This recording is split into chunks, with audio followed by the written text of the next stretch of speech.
നിങ്ങൾക്ക് എത്ര കിലോ ഉള്ള പോത്തിനെ വേണം പറ. ഒരു 2000 കിലോ ഉള്ള പോത്ത് ചേട്ടാ. ഒരു കാര്യം ചെയ്യണം മോനെ, താഴെ വായിൽ ഒരു പോത്തിനെ കിട്ടിയിട്ടുണ്ടേ, അവനെ കഴിച്ചോണ്ടോ, എന്നിട്ട് അവനെ കൂടെ അങ്ങ് ഒട്ടിക്കുക നമുക്ക്, എന്നിട്ട് ഒരു പോത്തെന്നാണ് പറ. ചേട്ടാ ഞങ്ങൾക്ക് ഇതിനെ കുറിച്ച് വലിയ അറിവില്ല ചേട്ടാ, അതുകൊണ്ടാണേ.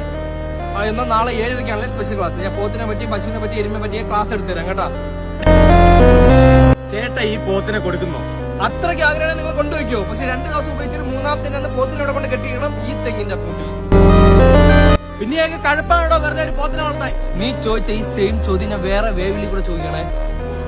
നിന്റെ തന്തയ്ക്കും തള്ളയ്ക്ക് വട്ടാണോ നിന്നെ ഇങ്ങനെ പോത്തിനെ ഇവിടെ വളർത്താൻ? ഒരു സന്തോഷ വാർത്തയുണ്ട്, ഈ സംവാദത്തിൽ ചേട്ടൻ ജയിച്ചിരിക്കുന്നു. ചേട്ടാ പോത്തിന്റെ കാര്യം പറയട്ടാ. അച്ഛൻ എന്ത് ചെയ്യുന്നു?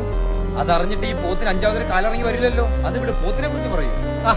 ഒരു സന്തോഷ വാർത്തയുണ്ട്, ഈ സംവാദത്തിൽ മകനാണ് ഇവിടെ ജയിച്ചിരിക്കുന്നത്. ഇനി നമുക്ക് ഈ കാര്യത്തിൽ കിടക്കാം. ഇപ്പൊ ഈ പോത്ത് കിടക്കുകയാണ്, കുറച്ച് കഴിയുമ്പോൾ എണീറ്റിരിക്കും, കുറച്ച് കഴിയുമ്പോൾ പുല്ല് കടിക്കും, കുറച്ച് കഴിയുമ്പോൾ കാടി കുടിക്കും. ഈടോ ഇതൊക്കെ ഒരുവിധം മനുഷ്യർക്ക് അറിയാവുന്ന കാര്യങ്ങളല്ലേ? എന്നിട്ടാണോടോ അവൻ 2000 കിലോ പോത്തുണ്ടെന്ന് വെച്ചാ? ഈ 2ാമത്തെ തവണയാണ് ഞാൻ സന്തോഷ വാർത്ത പറയാൻ പോണത്, ഈ സംവാദത്തിലും ചേട്ടൻ ജയിച്ചിരിക്കുന്നു. ഇൻട്രസ്റ്റിംഗ്. ഇപ്പൊ 2-1. ഈടോ ഈ പോത്തിനെ കൊടുക്കുന്നുണ്ടോ? ഇതിനെ കൊടുക്കുന്നുണ്ടോ ഇല്ലേ ഇതിന്റെ മുതലാളി എടുത്ത് വെക്കണം കേട്ടോ. പിന്നെ താനാരാ? അപ്പൊ ഞാൻ ആരാ നിങ്ങൾക്ക് അറിയണം. എന്നെ പറ്റി അറിയണോ? അത് നിങ്ങൾ എന്റെ ഫ്ലാഷ് ബാക്കിനെ പറ്റി